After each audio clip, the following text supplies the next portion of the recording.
First of all, I'm going to put a dash for the water because it doesn't appear in my equilibrium expression, so I don't have to know what the number is. Any amount of water will do. What am I going to do for this before equilibrium?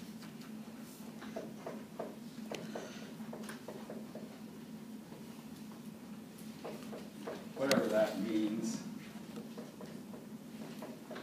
Since I had nothing to subtract it from, dash minus x must not mean anything. Right? So I don't, but it's not the equilibrium expression. Notice what I'm going to do now is substitute in here.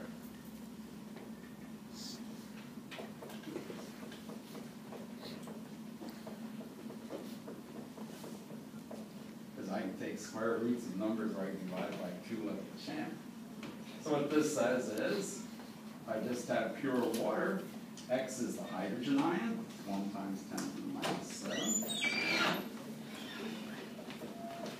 But it's also concentration of the hydroxide ion.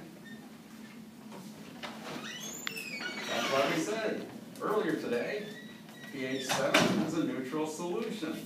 How about that? We just proved it. We did the calculation.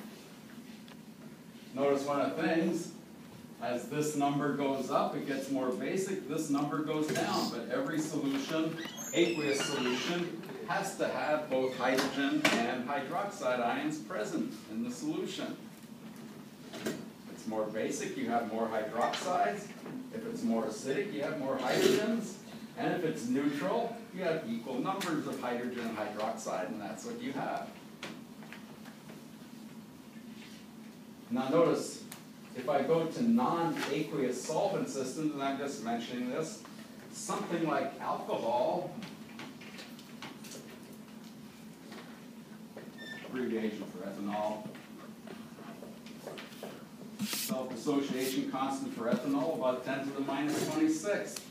If you're working in pure alcohol solutions, the pH scale goes from what? 0 to 26.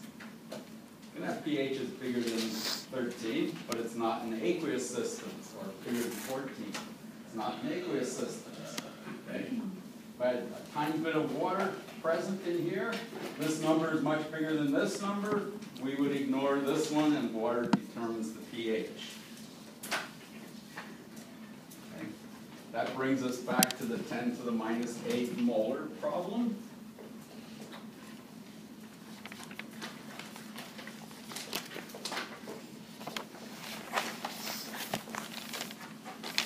Notice you're going to have some hydrogen ion from the water and some hydrogen ion from the HCl, and now you can work on solving that problem.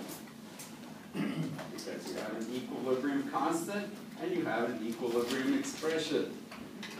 And I'll let you work on that problem. It's a little more challenging than the one I just did. But I got to get a little bit further along here.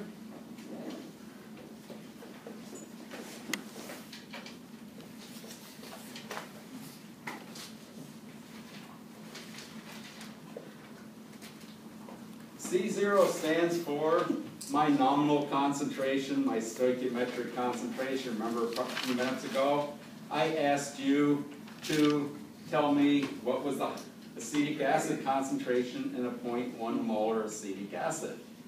That's the number that's going to be down here because it dissociates. Okay. So that's C0. We don't have to worry about water because it's not an equilibrium expression.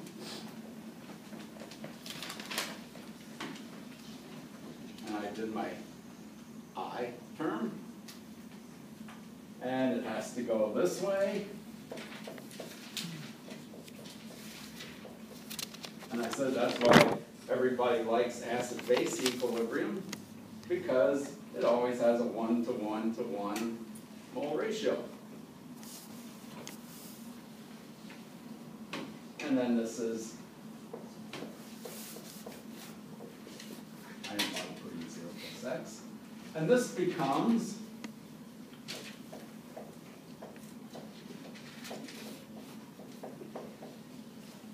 base of A.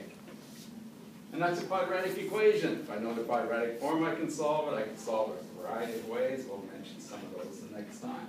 But that's the problem you're always doing. If you know what the x's, you can solve for Ka. If you know what Ka is, you can solve for x. So far, so good.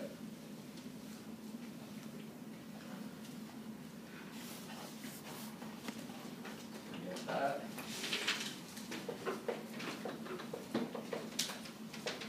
Here's my starting concentration of the weak phase, or the nominal concentration. Whoops, I got carried away here. Trying to get to my answers so we can move on.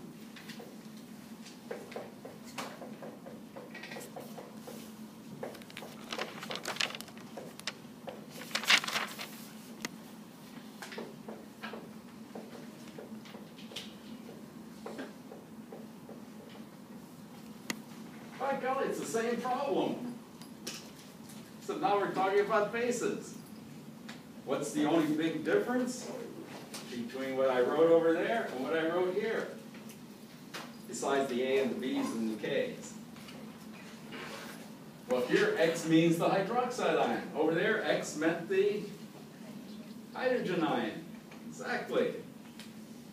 That's the only difference in these problems. After you've solved about 30 or 40, you can do it in your sleep before the next quiz.